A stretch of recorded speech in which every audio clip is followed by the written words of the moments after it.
Hello, welcome. My name is Sarah Peters, and I'm the Public Programs Coordinator here at the Walker, and I want to thank you for coming out tonight. It is my pleasure to introduce to you this evening Brooke Burgess, the director, producer, and writer of Broken Saints. Broken Saints exists in cyberspace as a dynamic combination of comic book, game, anime, sound, and literature. This online graphic novel sits at the intersection of traditional graphic literature and the world of popular flashy video games that often feature action over content. Broken Saints takes us beyond the guts and gore of so many electronic games and comics to a new place where age-old storytelling traditions meets flash animation. The site has won numerous awards, including the 2001 Pixie Independent Film Award and the Best Cartoon and People's Choice Awards at Flash Forward 2002. As Burgess will expound upon in his talk tonight, Broken Saints was born out of a desire to tell a story, and in that process, to present what is missing in modern-day comic storytelling. It strives to provide its audience with a tale that is well-written, smart, visually entertaining, and moving, spatially and emotionally. And if you don't know already, it succeeds. For Burgess, this project started as an entrepreneurial leap from the financial safety of working as a video game producer for Electronic Arts, an entertainment software company. He has also worked as a freelance writer on projects such as plays and short films, and currently teaches video game design. The program tonight starts with a short video documentary about Broken Saints, and then we'll bring out Brooke for his presentation, where he will lead us through the making of Broken Saints and will premiere the most recent chapter of this unfolding story. And after all of that, there'll be time for your questions. Thank you for coming.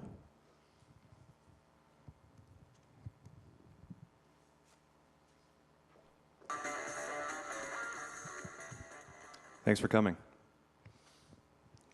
As you can tell by the documentary, Broken Saints is a bit of a passion of mine. My history was in the video game industry. Hi, I'm Brooke Burgess. The formal part of the introduction is now done. I moved out to Vancouver to the West Coast from Ontario, back in 1993. And like everyone else who moves to the West Coast from the central part of Canada, we all want to be writers and actors and directors. That's what we hope to do. So I moved out there, and it's slim pickings. You're all working for American productions anyway. You'll get bit parts. You'll get to write maybe one episode of The Outer Limits or X-Files or something. It's the best you can do. But I lucked out because I met a man who was there during the revolution in the video games industry. In the late 70s and early 80s on the West Coast, when guys were making games by themselves and they were picked up by publishers. Sam Nelson, who made games for Atari, for Intellivision, for ColecoVision, for all those old school 1980s video game systems that some of us might remember. And he said, hey, he came into my video game store where I worked, and we started talking about storytelling and about passion, and about the idea of communicating to people, to getting that emotional resonance through interactive media. And I thought, games have this potential, really could do it. And he's like, so you're gonna ask me for a freaking job or what? And I went, okay, who are you? And he's like, well, I currently produce, I'm an executive producer at Electronic Arts Canada. The Madden football games, Need for Speed, FIFA Soccer, SSX, all that stuff. So I went for 3 years and worked on some games at EA. And it was fun, sure. It was hard work, and yeah, I made a fair chunk of change. But after 3 years in what I like to peg as the cubicle barnyard, I couldn't do it anymore. I just couldn't do it. I woke up every morning feeling obligated. I didn't know to what, but I just couldn't go to work anymore. It was 1999. Let's flash back for a second. It was 1999, the year when mainstream film gave a little punch in the nose to the general audience and said, hey, here's a little Matrix. Here's a little Fight Club. Here's a little American Beauty. And Being John Malkovich. Here were films that were challenging our notions of social structure on a macro and a micro level. And I was geared for this.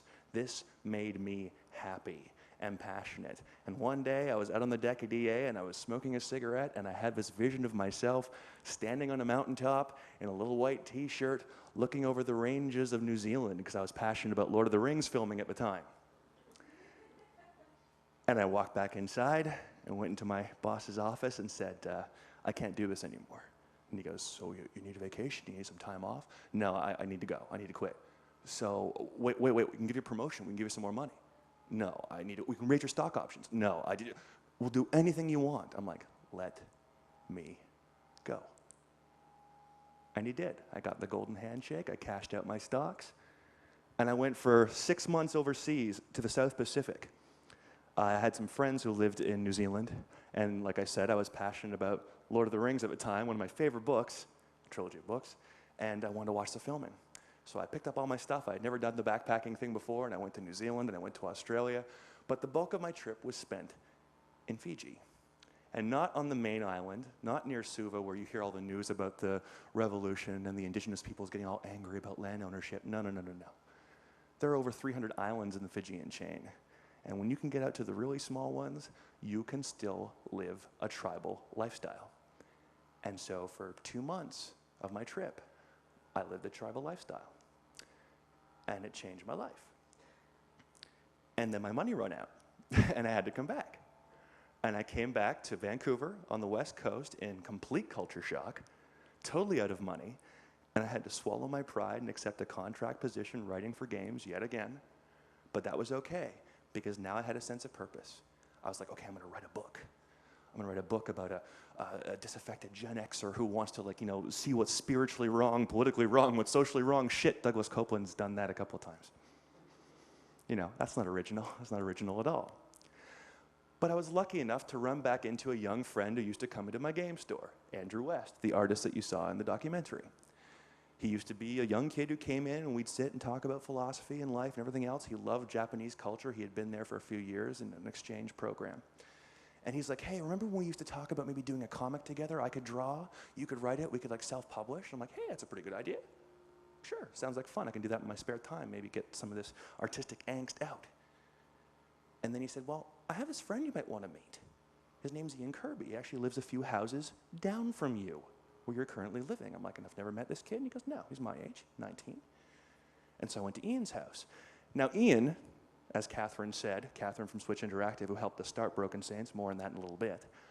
Ian was self-taught in Adobe Premiere at 14 years old, self-taught in Maya at 15 years old. This kid knew his stuff. And at the time, just for fun, in his spare time after being hired as a creative director for a design firm at 18 years of age, in his spare time he was playing around with Flash. And he said, I met this kid, and he's like, oh, it's a really neat idea. I heard about your comic idea with Andrew. Well, maybe you want to look at this technology. And I hadn't seen much Flash since I left EA, just little bits. And he showed me the current state of Flash. A pretty impressive little program that anyone can pick up and use. Unfortunately, it was being used to, create animated coiling dog turds on the floor and people being beheaded and violence and stupidity and everything of the South Park ilk, which was okay if it had a message, but this stuff didn't. These were 2-minute cartoons about blood and pooping and sex and whatever else, right? Lowest common denominator, mildly entertaining, office cooler stuff. But I saw something.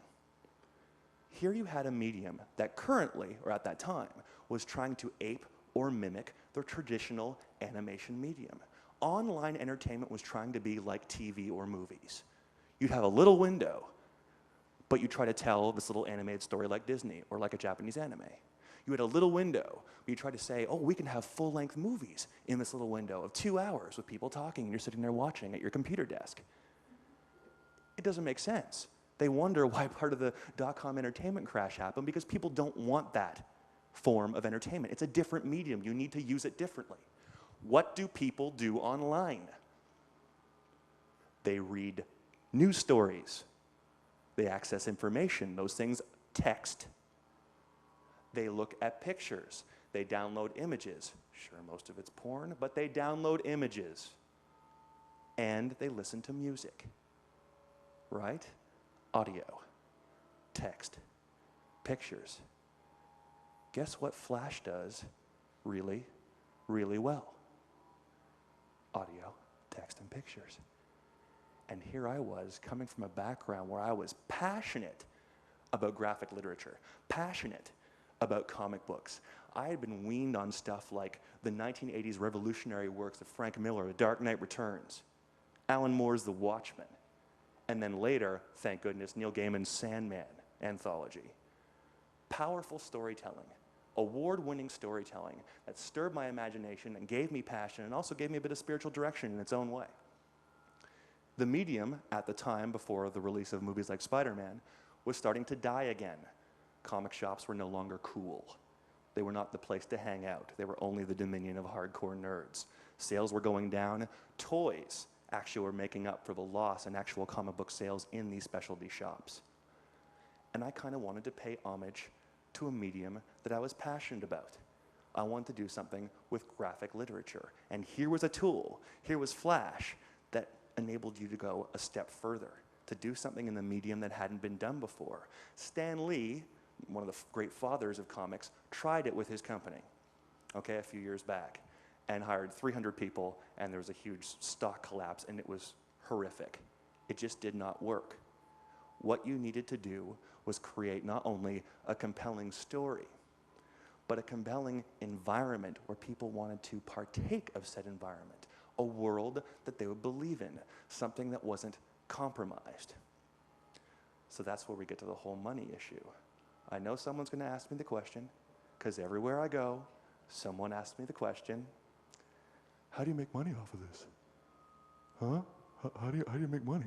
You don't got any banners on your site? You don't got any advertisers? You're paying your own bandwidth, right? So how do you make any money? I don't. And I have to honestly tell you, when I'm on my deathbed, when I'm staring infinity in the face, I'm not going to give a flying fuck about what car I drove, about what type of house I lived in, or how many chicks I banged. Okay? I'm going to care about some of the good I did before I died. And so that sense of obligation I had when I woke up in the morning suddenly became this very freeing thing. Yeah, I can take this stock money that I made from making drugs for kids, basically, which is what most games are. Some aren't. I see the potential for the medium, but most are. Okay, keep them distracted. Here's a kill simulator. Kill, kill, kill, kill, kill, kill, kill, kill, kill. You wonder why 10-year-olds can walk into a school and head track. Why cops go, oh my God, right? That's what games can do. I wanted to take this medium and do something positive. And sure, I didn't think anything would happen with it, to be dead honest with you. I thought, oh yeah, I'm full of piss and vinegar right now. I'm full of it, and I'm going to convince some people to come along for the ride. I got these 2 young kids. Everyone's calling me Svengali. That's okay. And then I got to meet Catherine Winkler, the matriarch of Switch Interactive, a little design firm in Vancouver. And I pitched it. And she was like, wow, this would be a great portfolio piece for us. I really believe in its philosophical message. Go for it. And they supported us for the first 6 chapters. After that, it just blossomed. It mushroomed. It ballooned. We won awards. We got noticed in major publications like Entertainment Weekly, Hollywood Reporter, USA Today, and people started coming to the site in droves, just out of curiosity. Well, as you know, the double-edged sword of internet popularity is that the more popular you get and the more files and data that gets downloaded from your site, the more it costs you. You have to go through a middleman, a service provider. And we were doing upwards of 10 gigs a day at $10 a gig. Ourselves. We were paying for that out of our own pockets after we said goodbye to Switch Interactive. We had to leave because they wanted to focus on commercial projects, and we saw this groundswell of support for the project, and I knew that I could not forgive myself when I was on said deathbed if I didn't finish this, because the story was in there and it was burning a hole in me. So since then, let's see, we moved away from Switch in May of 2001 and continued on our own in Ian Kirby's basement. His parents have been very kind, providing us with tea and snacks, and basically letting us take over the entire basement to do this. And it's been a wonderful arrangement as we continue to get more and more popular and reach more and more people. Now that's great, But now sometimes we're doing 25 or 30 gigs a day. That's a lot of information. That's a lot of money. And eventually, we had to swallow our pride because we were dirt poor and living on one thing of ramen noodles a day. Pardon the stereotype, but it's true. We were starving artists.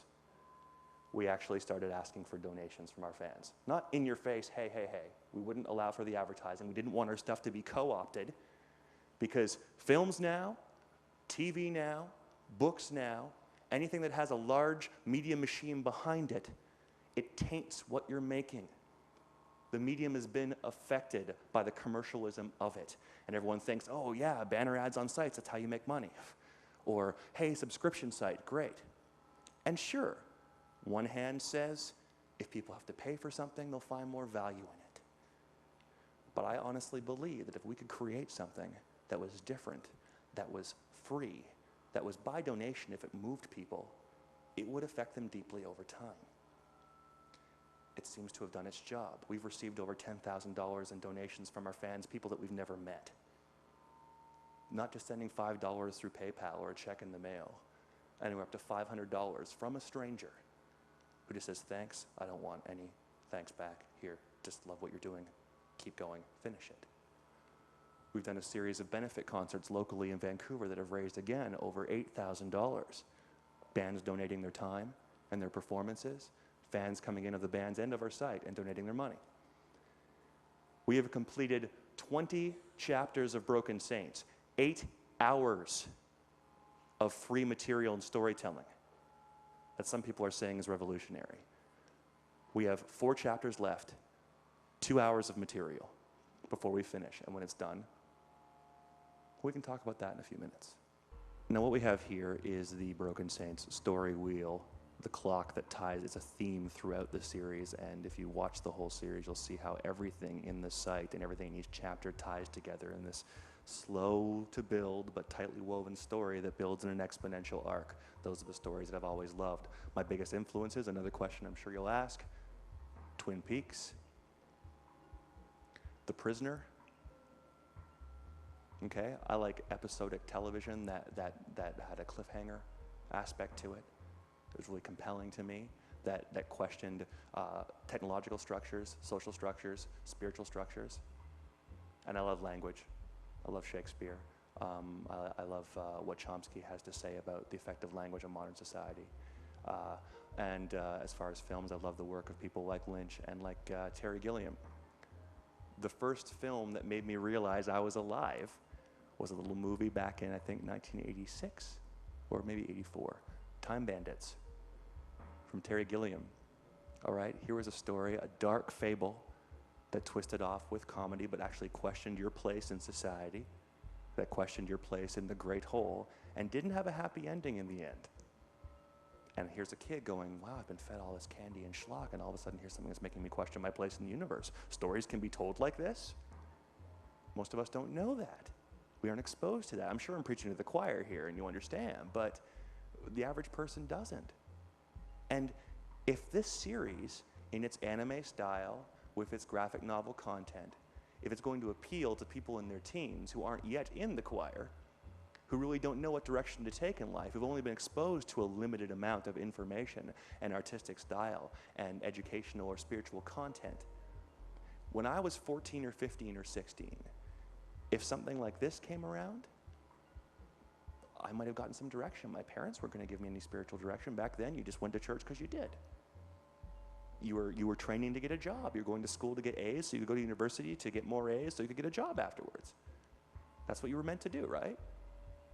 Work, work, work, work, work, work, work, work, work, work, die. And then I realized I wanted something different. Now each chapter has a chapter cover that opens up like a comic book, but again, in a cinematic style. That's why we prefer to call it cinematic literature.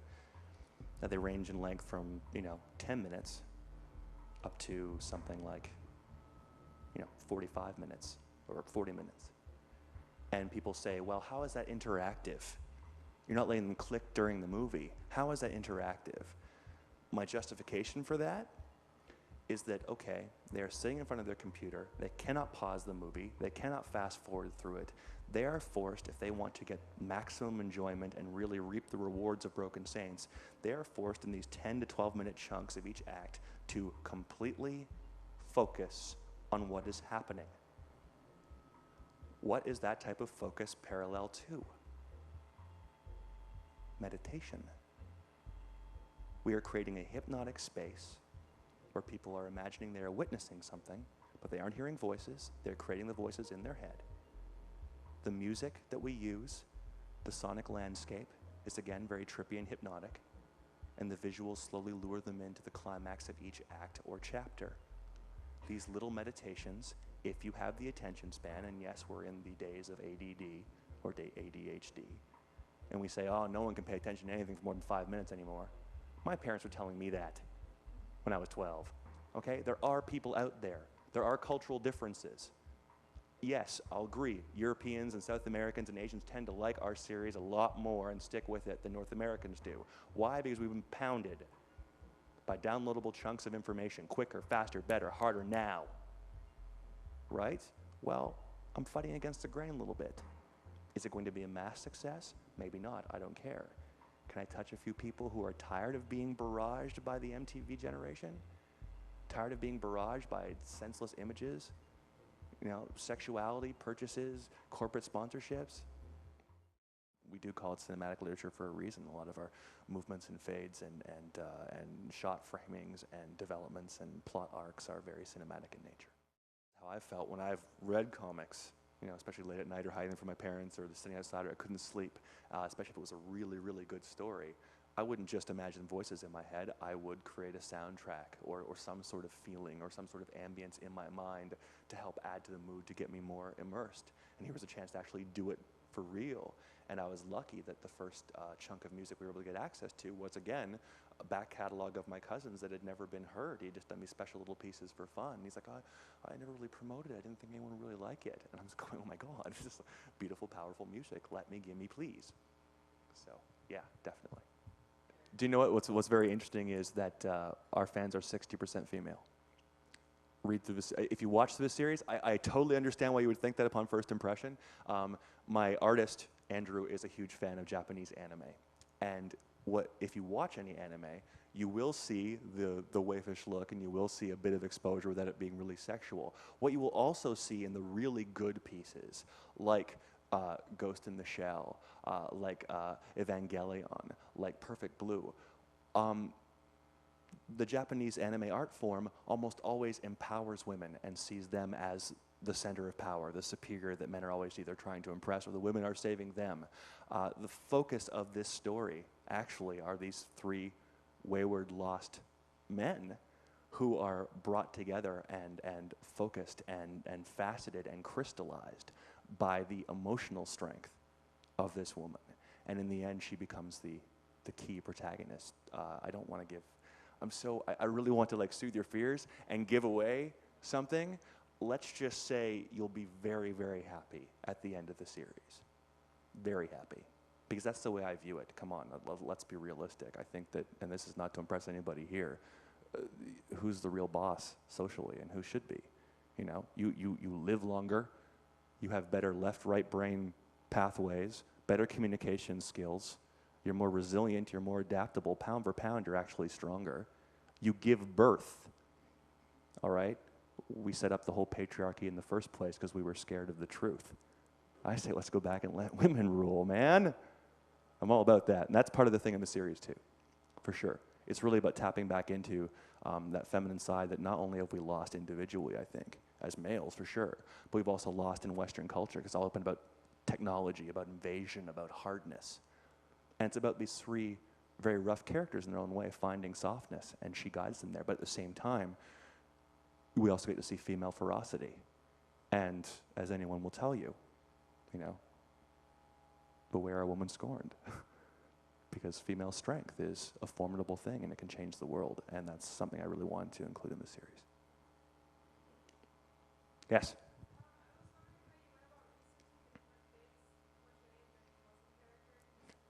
Basically, once I hit about 20, when I moved out to Vancouver and did the whole writing, acting, directing thing.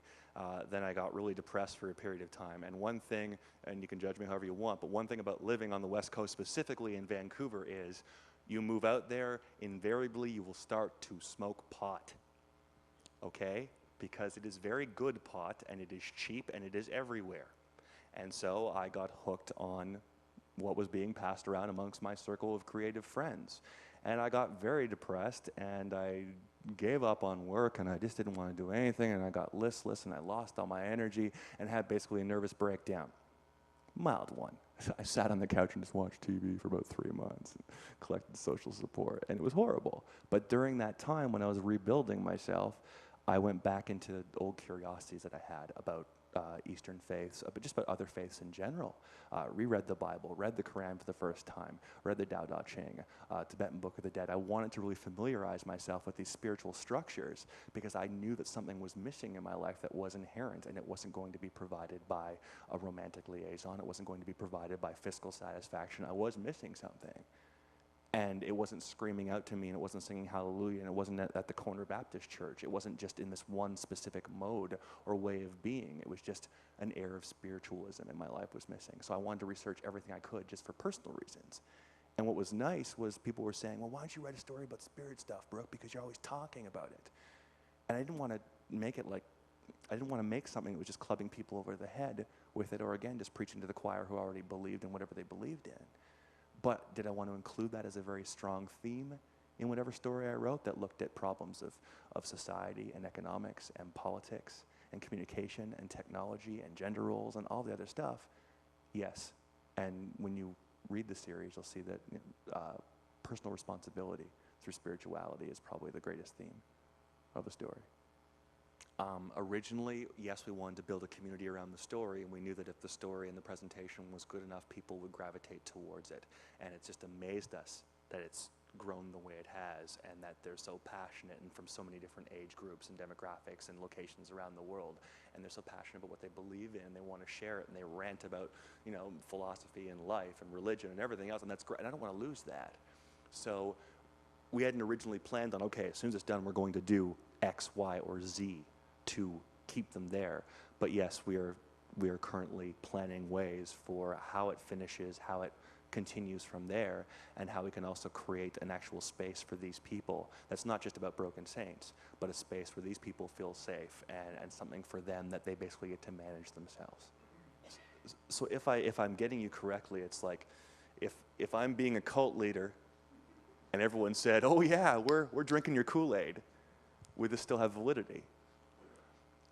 If it's a good story, I might be assuming, but if it's a good story, it wouldn't matter. You're just reinforcing something that's already there. That's what archetypal stories do. They reinforce something that you might already believe in, but it helps you get through the day.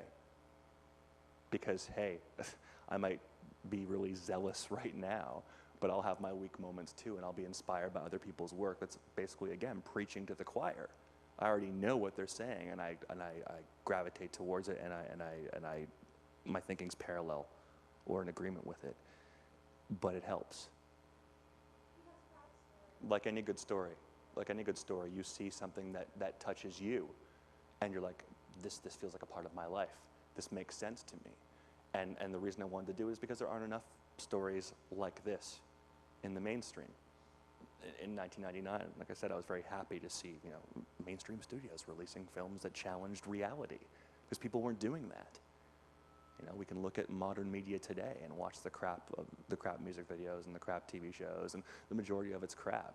My friend Rex here will agree with me on the whole Buffy thing, because there's a reason it got a cult following around the show. It was speaking not only to teens but to adults in so many layers that people could relate to it and felt a sense of belonging and felt a sense of overcoming their own personal demons through this mythology that had been created by the series.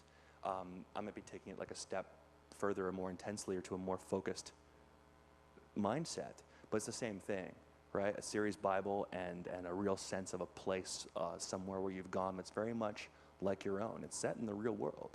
All the technology that we cover in the series is now. The culmination, what's going to happen in the climax, is possible and world-changing. And I certainly hope that some smart kid, after seeing it, tries it. Usually, majority, so the best way possible, the greatest old-fashioned way of finding something, word of mouth. They tell two friends, and they tell two friends, and they tell two friends. Otherwise, it's featured on portal sites like Macromedia, who supports Flash, or Apple mentioned it once.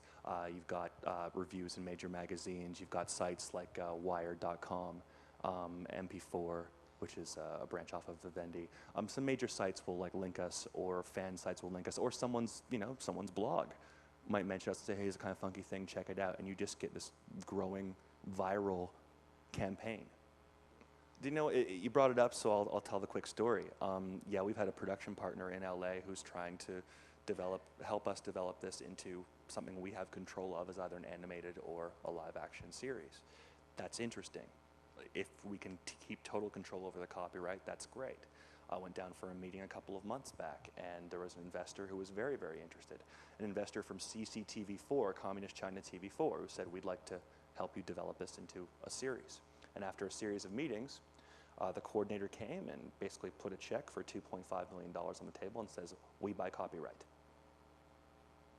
And I went, excuse me? We buy copyright. And I went, and I leave. And yeah, my young partners who have been raised in a little bit of affluence in North Vancouver, Canada, were like, you said no? And I said, yeah, I had to. Imagine the karmic recurrences of doing all this for free and then selling it off and having it become, marketed toys and underground black market goods in the Pacific Rim. That would be kind of bad, wouldn't it? You wonder how I reject it? I was raised by parents who are obsessed with money. I love them and all, but our only conversations are about T-bills and stocks and savings, and have only ever been about those things. And these were all the things I really wanted to talk about and learn about. Then I moved to Vancouver, and there's a bit of a counterculture there, to be sure, like you said, the ab busters and the kind of, clackwad sound, the protest vibe in the West. But primarily, no way. That's the problem. Everything there is trying to be like LA, or a squashed together version of LA, San Francisco, Seattle. And so it's Hollywood North, and you've got people getting, every fourth person is getting some sort of plastic surgery. It's all based on status and money. People are incredibly vain and shallow there. They reflect the aesthetic. I know this. People who live there know this, and they joke about it. The only culture in Vancouver is in the yogurt. And so I wasn't gonna just sit back and let it happen, man. Whoa, whatever. Ear. Right? We're in Ontario. I actually came just north of Toronto, an hour north, in a town called Sutton on Lake Simcoe. Lake Simcoe. Yeah, small town. That was where I was raised during high school. Still exposed to, and I loved the media. I went to the movies every weekend. I wanted to go to the big city. I wanted the big fashionable prizes. I wanted to matter, because TV was telling me I could matter if I had cool clothes, and if I had a good-looking girlfriend, and if I drove the coolest car, then I'd matter, then I'd be okay. But before that, I was raised in a tiny fishing village in Nova Scotia on the East Coast with really good people, and I didn't appreciate them as much, and I do now. Basically, there are chapters that totally focus on driving the story forward, and it's purely about dialogue between the characters or internal monologue. And there are others that are definitely more visual and are there to create this kind of hypnotic trip feeling. We like to take people on that ride. I don't think you can do all of one or the other, and it just happens to work out. The story lends itself to that. It totally makes sense. I want to say yes and give a nice rosy impression. I've always been, and I don't wear this badge with pride, I've always been a little bit of a lone wolf. I went to Flash Forward 2 years ago when we were first nominated, and I just didn't seem to mesh with everyone there talking about, oh, our new action script, oh, this, hey, oh, high five, let's pay a whole bunch of hundreds of dollars, and we're doing our thing, and yeah, Flash rules, Flash rules. I'm like, okay, this isn't me. I'm not about this. I just want to talk about some issues, man. I just want some passion. It's not about the tools. It's about what you have to say with the tools. But moments like this, the reason I'm here is because I came to a discussion on using digital tools to tell stories with news and with journalism back in February at the University of Minnesota, and met some good people. And that gave me hope. This city is excellent. What a great counterculture vibe, and passionate people who are educated and want to say stuff and know what the media is trying to do to them and is trying to skew it, trying to co-opt it for themselves, trying to be guerrilla with it. And yeah, that gives me hope. I just don't feel like I have a lot necessarily in my community, or in the Flash community, so to speak. But I think that online communication, this tool, this incredibly powerful tool, does have the potential, if enough artists get together and they have similar philosophies, to really make a difference. But we have to do it soon before, like every other medium, it gets co-opted for commercial concerns. Because when you think online, the average human being right now thinks shopping and porn. And that's the problem with all mediums, right? Not shopping and porn, but the idea that it gets co-opted and you think of it in a certain light. You think of movies when someone says film. Sure, I'd love to say yes, you know, Aronofsky or Lynch or Gilliam or whoever. But you think summer blockbuster. When someone says film, you initially think, oh yeah, movie's out. When you think book, it's like, you know, The Idiot's Guide to whatever. Or you just think, you think mainstream. You think music, you think Britney Spears. You don't want to, but that's the first thing that comes to mind because that's what's thrown down your throat every day. And so when you think online, unfortunately, it's been tainted. And I'm hoping that enough people get together and try to turn it back to something pure. And I guess that's everything. Thank you very much for coming.